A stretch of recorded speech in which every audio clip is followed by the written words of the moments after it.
312 men tried. The shortest lasted 2 seconds, the longest lasted 11. The $100,000 sat in a glass-fronted case near the entrance of every arena, every auditorium, every reinforced floor challenge space across 14 American cities for 22 consecutive months. The key to the case had never been used. Then a man in row 7, seat 14 of the Memorial Coliseum in Los Angeles raised his hand. One hand, seated, the way you raise your hand in a classroom when you have known the answer for a long time and are in no particular hurry to prove it. Nobody near him noticed immediately. The announcer was looking at the challenge area.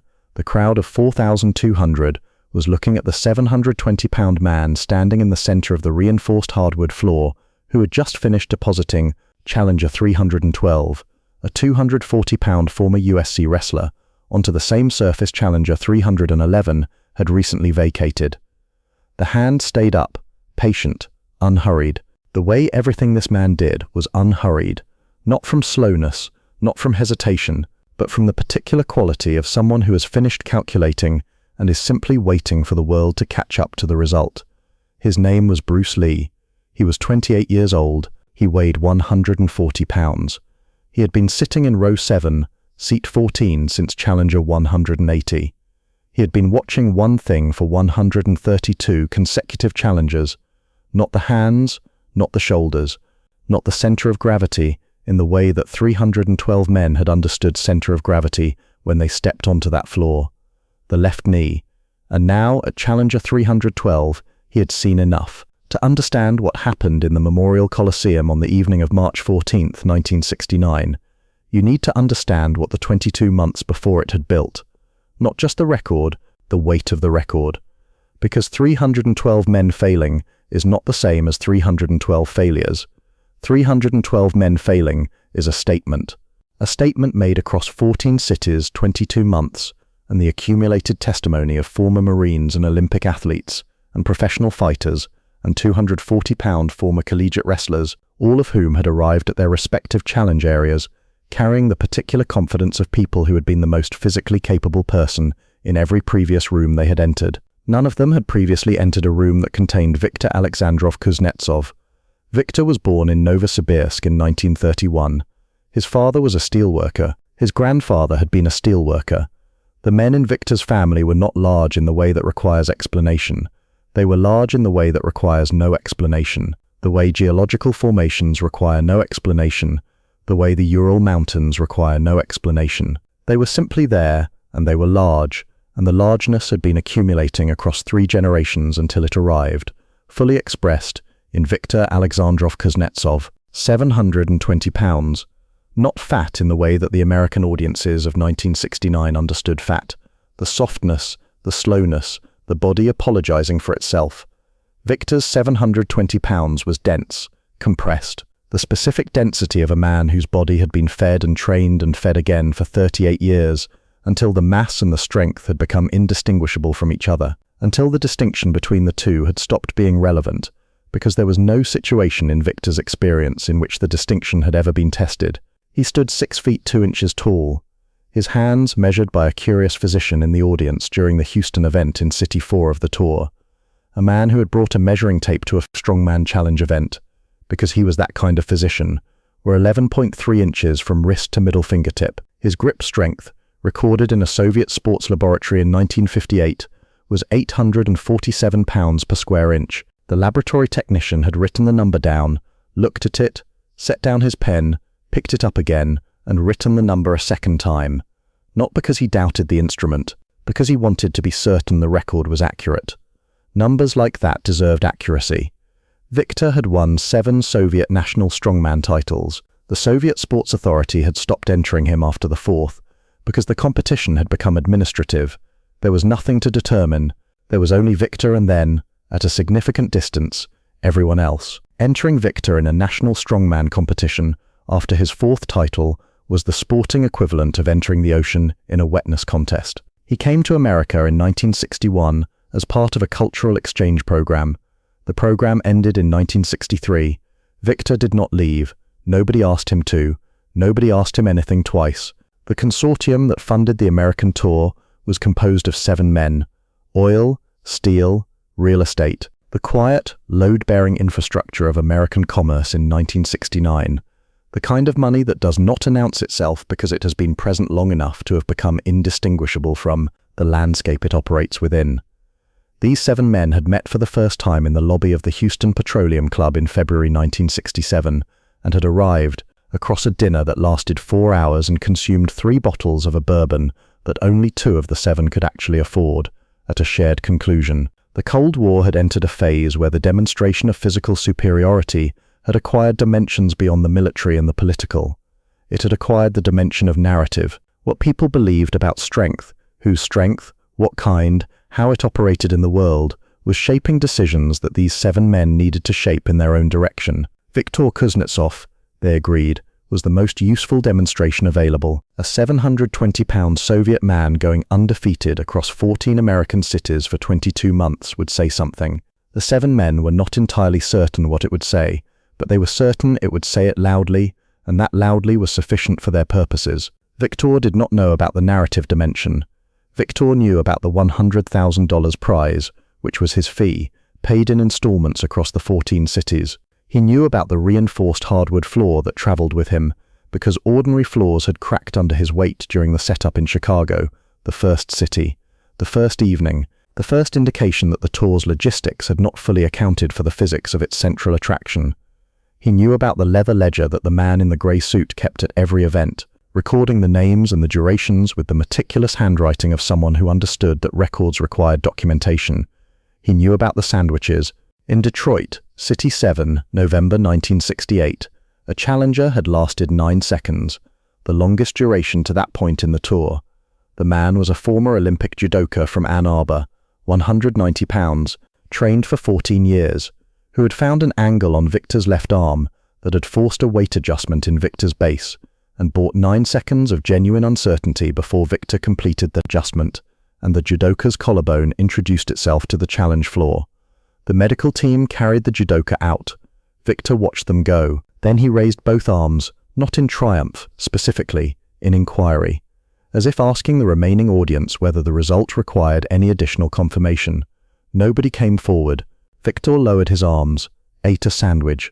The crowd, 3,100 people in the Detroit arena, was silent in the specific way that crowds are silent when they have just watched something and do not yet have the vocabulary to describe what they watched. The ledger entry for Detroit Challenger 47 read, 9 seconds.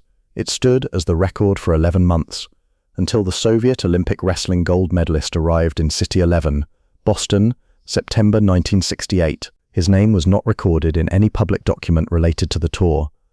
The man in the grey suit's ledger listed him as registered, anonymous. Duration, 11 seconds. He had flown from Moscow specifically. He had seen a report, not in the American press, which had given the tour inconsistent coverage, but in a Soviet athletic publication that had obtained second-hand accounts from the Detroit and Houston events, and had published a brief analysis that read, between its lines, less like sports journalism and more like a military assessment. He arrived in Boston alone. He registered at the door using a name that was not his name. He watched 23 challengers before him fail. Then he stepped onto the reinforced hardwood. He lasted 11 seconds, not through technique specifically, through mass and timing, and the specific stubbornness of a man who has decided that he will not go down and has made that decision so completely that his body treats it as a physical fact rather than a preference. 11 seconds. Viktor found the angle at second 11, and the Soviet wrestler went down.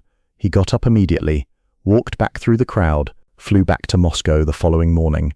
Never publicly discussed the evening. The 11-second record stood.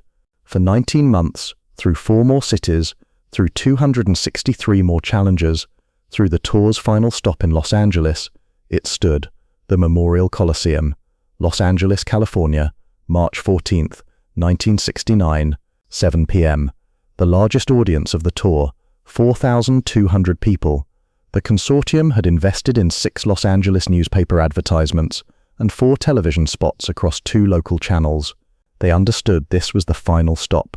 They wanted the largest possible witness count for the conclusion of their 22-month demonstration. Los Angeles was the correct city for a conclusion, a city that understood spectacle, that had built its economy on the reliable human appetite for watching things that seemed impossible occur in front of large audiences. The reinforced hardwood had been assembled that morning by a 6-man crew that had assembled and disassembled it 13 times in 13 cities and could now do it in 2 hours and 40 minutes with no verbal communication, each man moving to his position by memory, the way musicians move to their instruments. The $100,000 case sat near the entrance, glass-fronted, internally lit. 1, 0, 0, 0. $100 bills arranged in 10 stacks of 100. The edges aligned, the faces all oriented the same direction, the whole arrangement having the quality of something that had been prepared for display rather than use. The key to the case was on a chain around the neck of the consortium's representative, a man named Douglas Farwell, 44 years old, Houston, who had attended all 14 events and had removed the key from the chain once, in City 3, when a challenger who had lasted 7 seconds attempted to claim the prize on the grounds that 7 seconds was close enough to 10. It was not. Farwell had returned the key to the chain. It had not come off since. The crowd that filled 4,200 of the Memorial Coliseum's seats that evening was not a uniform crowd. There was the money, film industry, real estate, the overlap category between those two things, where the conversations happened that determined what got built and whose name went on the building. These people sat in the lower sections. They had come because Douglas Farwell had sent personal invitations, and because in 1969 Los Angeles, the social cost of declining Douglas Farwell's personal invitations was higher than the social cost of attending an event you did not entirely understand. There was the sporting crowd, the boxing fans, the wrestling fans, the people who had read the newspaper advertisements and recognized the specific grammar of a physical challenge and responded to it the way they responded to any fight card, which was with the combination of anticipation and skepticism that constitutes the experienced fight fan's baseline emotional state. There was the challenger contingent, men who had registered at the door, who sat in their seats with the internal quality of people who have committed to something and are managing the gap between the commitment and the imminence of its execution. And there was in row 7, seat 14, a man who fit none of these categories. He had arrived at 6:15 p.m., bought a ticket at the window, general admission, $3.50, found row 7, found seat 14, sat down, opened his program, did not read it.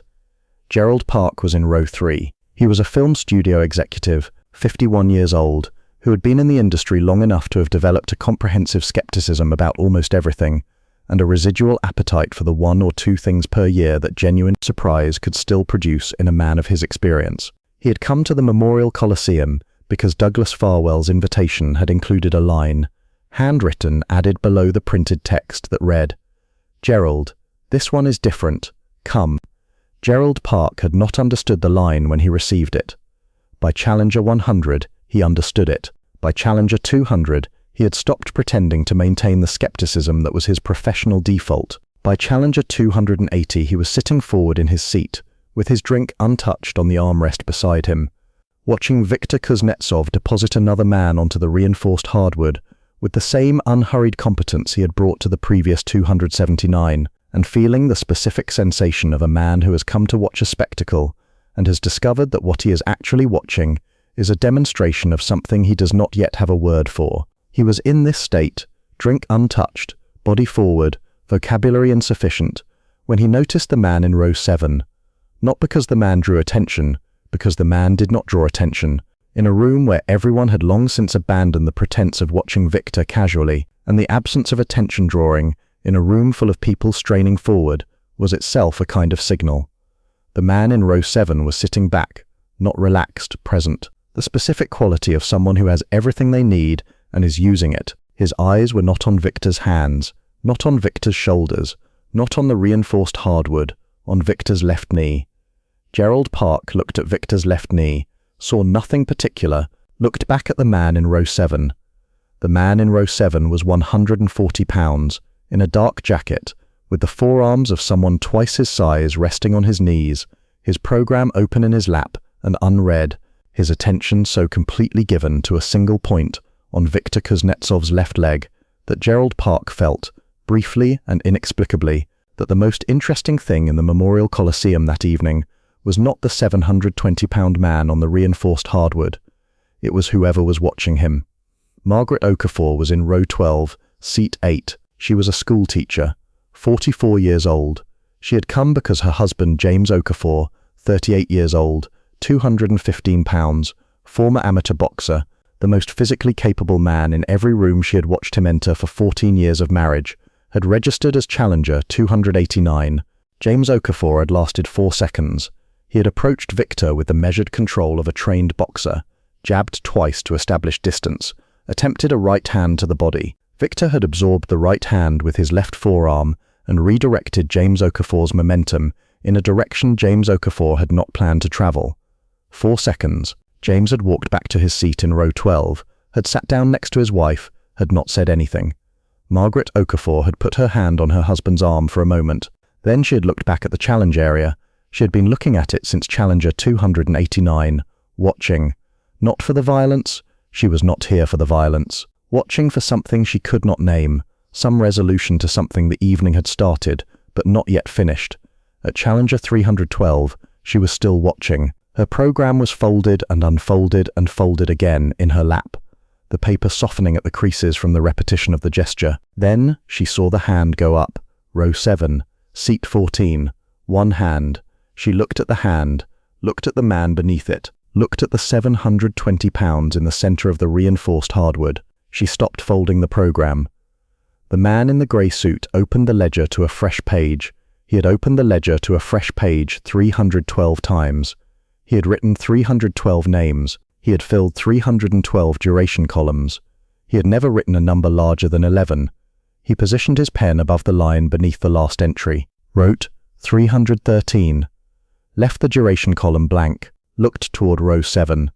The man from row 7 was standing now, 140 pounds, dark jacket, removing it as he moved down the aisle, one arm, then the other, folding it over his left arm with the unhurried precision of a man who folds jackets the way he does everything else. He reached the edge of the challenge area, set the jacket on the empty seat beside the case that held the $100,000, rolled his left sleeve to exactly where he wanted it, his right sleeve, stepped onto the reinforced hardwood. The floor, which had been assembled that morning by the 6-man crew and had held 720 pounds for the duration of 312 engagements, without cracking, registered the addition of 140 pounds, the way a river registers the addition of a single stone. It did not register it at all. Viktor Kuznetsov turned, looked at the man standing 10 feet away. His diagnostic ran 10 feet of reinforced hardwood between 720 pounds of 22-month undefeated certainty and 140 pounds of something his diagnostic had never previously been asked to categorize. The diagnostic returned one result: unknown. Viktor looked at the man's hands, looked at his feet, looked at his eyes. The eyes looked back, calm, present. The way a man's eyes look when he has finished a calculation and is standing inside the answer, waiting for the question to catch up. Viktor had looked into 312 pairs of eyes on this reinforced hardwood floor. He had never looked into a pair that looked back at him like this, not with fear, not with aggression, not with a performance of fearlessness that fear produces when a man decides to override it, with something else entirely, something that Viktor Alexandrov Kuznetsov, 720 pounds, 7 Soviet national titles, 22 months, 312 men, $100, 000 unclaimed, standing in the center of the reinforced hardwood floor of the Memorial Coliseum in Los Angeles on the evening of March 14, 1969, did not have a word for, in Russian or in English. The man in the grey suit looked at the blank duration column beside the number 313. His pen was ready. 4,200 people stopped breathing simultaneously, and the 10 seconds began. Viktor moved first. This was not how it had gone with the previous 312. With the previous 312, Viktor had waited, standing in the center of the reinforced hardwood with his arms at his sides and his weight distributed in the way that 38 years of being the heaviest thing in every room had taught him to distribute it. Settled, patient, geological, waiting for the challenger to close the distance. They always closed the distance. The prize was $100, 000, and the prize required engagement, and engagement required that someone cross the 10 feet of hardwood between them and initiate the contact that Viktor would then receive, redirect, and resolve. 312 times. Always the challenger moved first, but the man standing 10 feet away in the white shirt with the rolled sleeves was not moving. He was standing, with the weight distribution that Viktor's diagnostic had returned as unknown. That specific balanced stillness that was neither the forward lean of aggression, nor the backward preparation of a man expecting impact, nor the lateral readiness of someone planning to circle. Simply present, weight neither committed nor withheld. The posture of a man who has no preference about what happens next, because he has already accounted for all of it. Viktor waited 5 seconds. The 4,200 people in the Memorial Coliseum did not breathe for any of them. Then Viktor moved. He crossed the 10 feet in 2 steps. 720 pounds in motion is not simply mass in motion. It is the specific physics of accumulated certainty. 38 years of never having been stopped, compressed into 2 steps that the reinforced hardwood registered as a sequence of impacts that the front 6 rows felt through the soles of their shoes. His arms came up, the grip, the specific configuration of Viktor Kuznetsov's hands that had ended 312 engagements. Fingers spread, palms forward, the grip of a man whose hands had been measured at 11.3 inches and whose grip strength had been recorded at 847 pounds per square inch, and who had, across 22 months and 14 cities, never found a human body that those hands could not locate, contain and redirect. His left shoulder dropped 1.1 seconds before the redirect, exactly as it had dropped 312 times. The man in row 7 had measured this drop 132 times. He had been waiting for it. Second one, Bruce Lee moved, not away, forward and left. A diagonal of 16 inches, timed to the 1.1 second shoulder drop, with the precision of someone who has been measuring that drop since Challenger 180 and has arrived at this moment with the timing already calculated, already filed, already converted from observation into physical fact. Viktor's hands closed on air. In 312 engagements across 22 months in 14 American cities, Viktor Kuznetsov's hands had never closed on air. The sensation traveled up both arms simultaneously.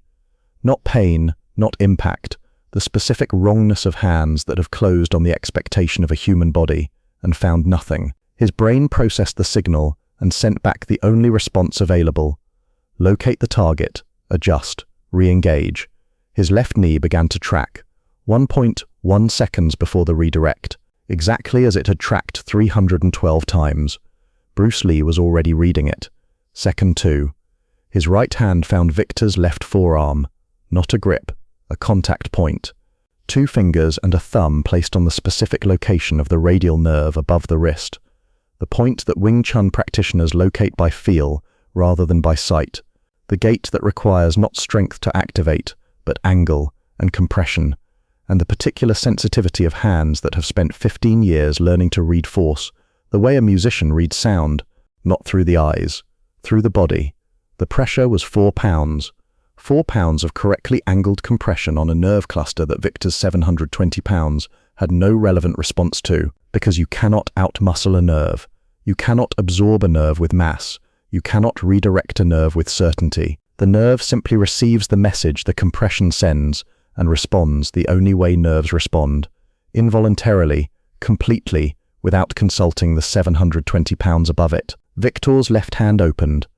Not because he decided to open it, because his nervous system received a message he did not send and could not countermand. In the front 6 rows, people saw Viktor Kuznetsov's left hand open and did not yet understand what they had seen.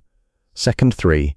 Viktor's right hand came up, the recovery hand, the hand that had recovered 312 situations in 22 months, when the initial engagement had not resolved cleanly. His right hand knew its job: find the target, establish the grip, complete the redirect. It had done this job 312 times. It rose with the muscle memory of 312 repetitions and the certainty of a hand that has never once done this job and failed to complete it. Bruce Lee's left hand met it. Same gait, same radial nerve, same 4 pounds at the same angle delivering the same message to the same nerve cluster. Viktor's right hand opened. Both of Viktor Alexandrov Kuznetsov's hands were open at his sides. 720 pounds, 7 Soviet national titles, 22 months, 14 cities, 312 men, $100,000 unclaimed. the accumulated weight of every confirmation his theory had ever received. Both hands open, neither one touching the 140-pound man standing inside his reach. Second 4. Bruce Lee was inside Viktor's reach, in the space that all 312 previous challengers had spent their entire engagements trying to stay outside of, the close distance that Viktor's size normally rendered inaccessible, the interior geometry of a man whose arms were long enough that staying outside them required a distance that staying inside them did not. Inside this space, the weight differential between 720 and 140 pounds was not the primary variable.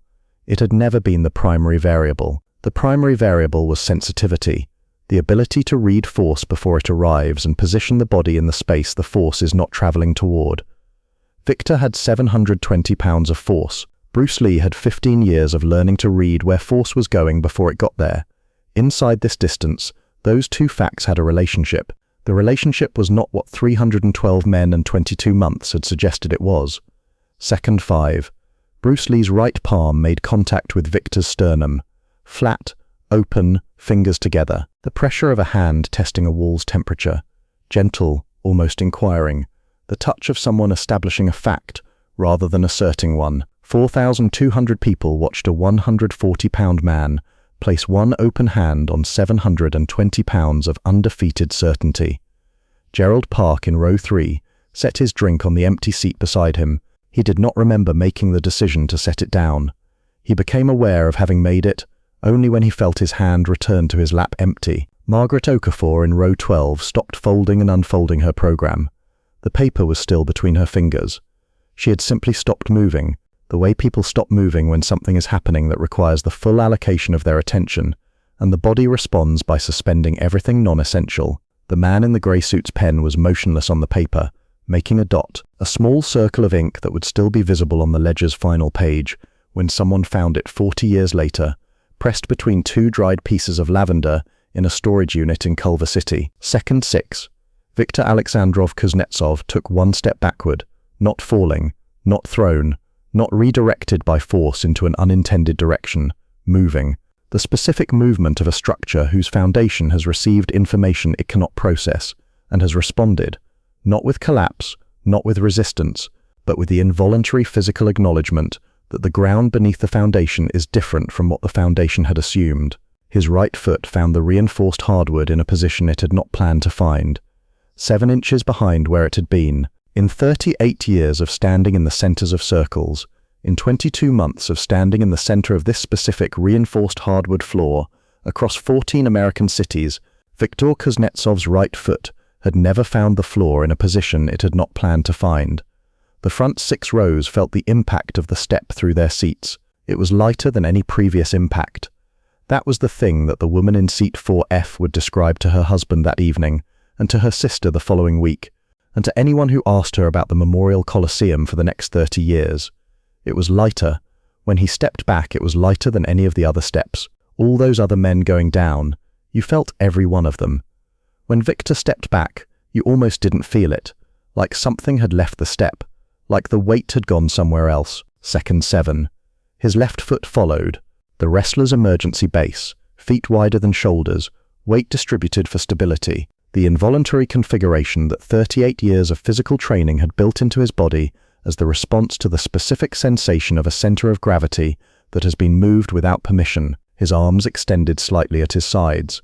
Not windmilling, not flailing. The precise, minimal extension of a large man making the micro-adjustments that prevent a stumble from becoming a fall. The adjustments were automatic.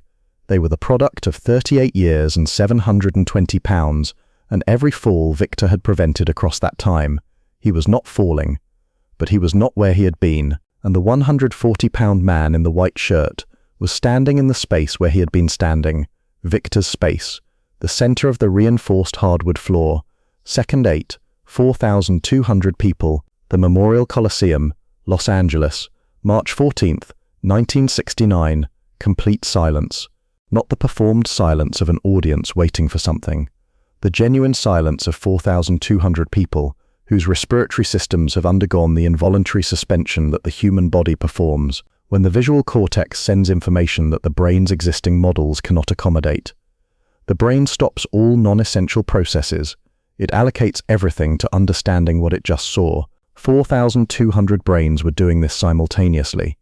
The result was a silence that the woman in seat 4F would also describe, separately from the lightness of Viktor's step, in a different part of her account, as though the two things were separate memories that had simply happened to occur during the same 10 seconds, as the loudest silence she had ever been inside.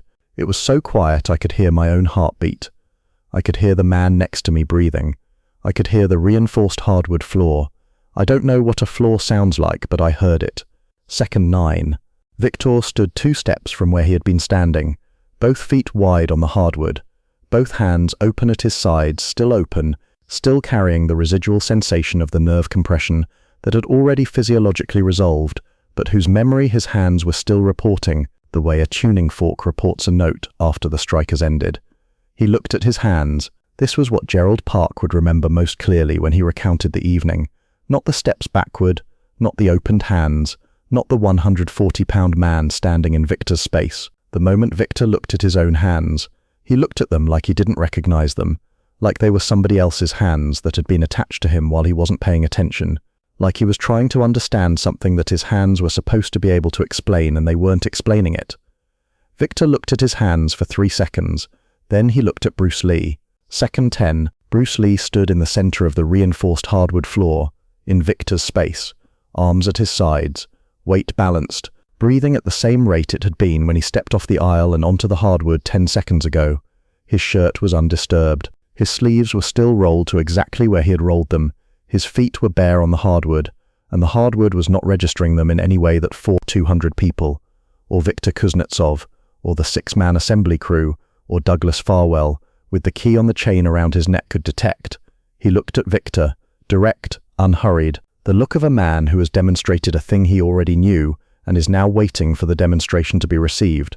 He said 6 words, not loudly, at the exact volume required for Viktor to hear them, and no louder. But the Memorial Coliseum was so completely silent that the 6 words reached the 6th row without effort, and from the 6th row they travelled, in the accounts of the people who heard them, outward, across 4,200 seats and 30 years of subsequent retellings.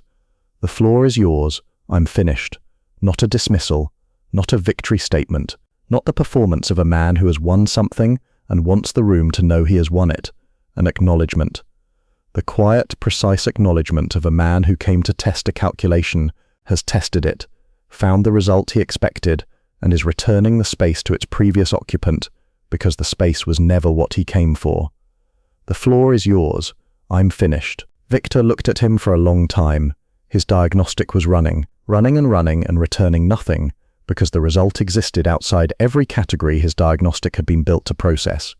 He had 38 years of categories. He had 720 pounds and 7 national titles, and 312 consecutive confirmations of a theory about mass and primacy, and the arrangement of physical reality. None of his categories contained what had just happened.